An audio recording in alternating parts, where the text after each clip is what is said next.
All right, so the iPhone 17 is on the horizon, and you know how it goes. The hype is already building, but this time something feels different. We're not just talking about a shiny new gadget here.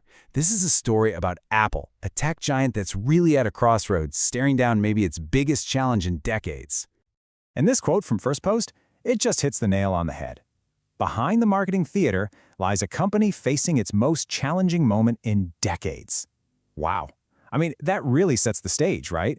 It tells you that behind all the slick ads and keynotes, the stakes for Apple are just astronomically high right now, higher than they've been in a very long time.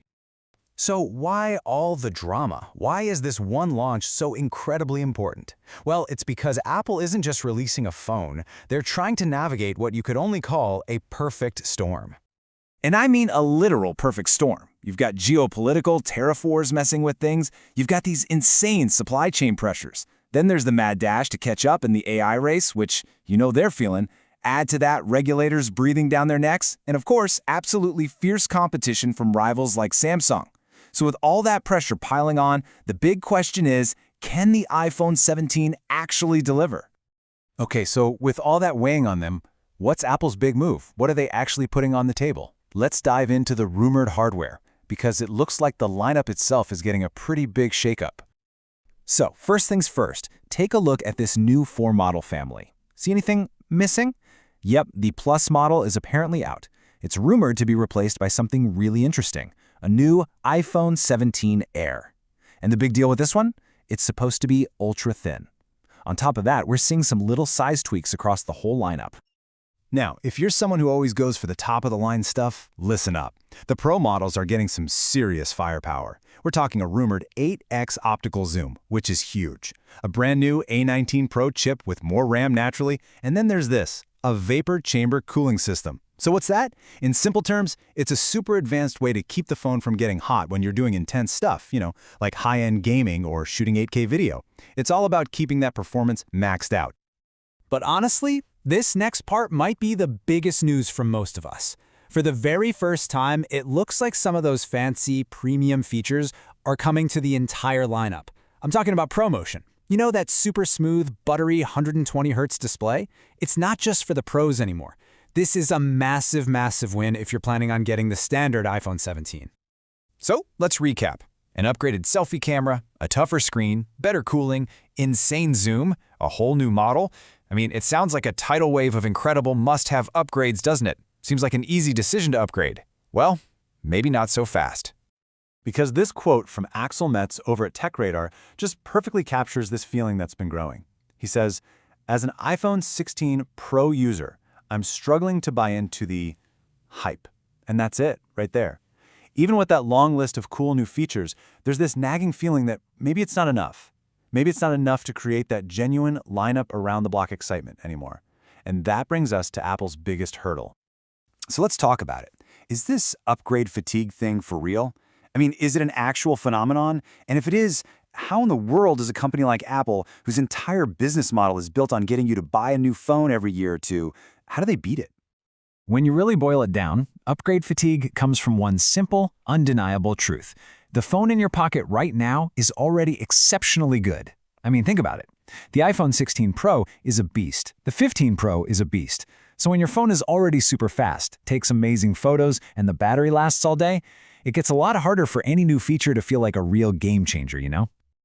And this feeling, this fatigue, it's not just in our heads. It's a direct result of the unbelievable and mostly invisible pressures and complexities that happen behind the scenes to even make these phones. Just look at this one number, $40. According to DigiTimes, that's reportedly what it costs Apple for just one of those advanced LTPO OLED screens. Just the screen. Now multiply that by tens of millions of iPhones. Suddenly you start to get a picture of the insane scale and the razor-thin margins that Apple is dealing with every single day. This is exactly what people call the innovation squeeze. Every single year, making these things gets more and more complex. The global competition gets tougher, and economic pressures just add to the pile. What this all means is that making those giant, revolutionary leaps forward gets a whole lot harder.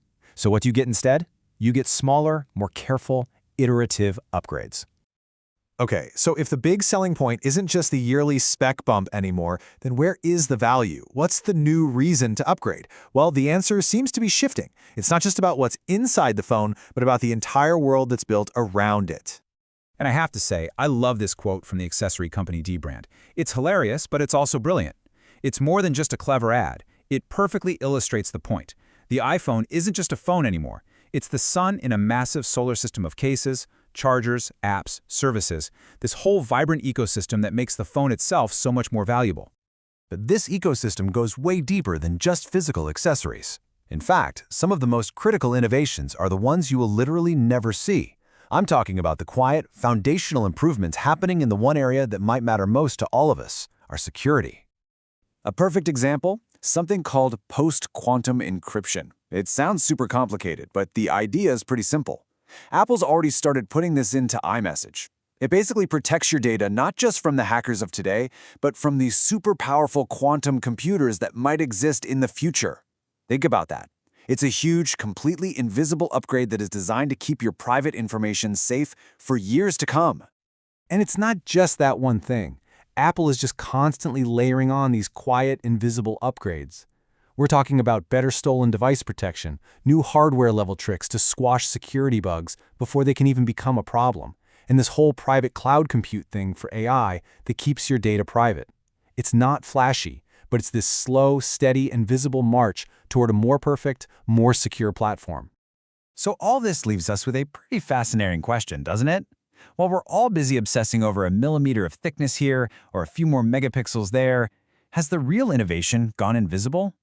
Is the future of the phone not really about the shiny thing we hold in our hands, but about the silent, powerful, and secure foundation it's built on? Definitely something to think about.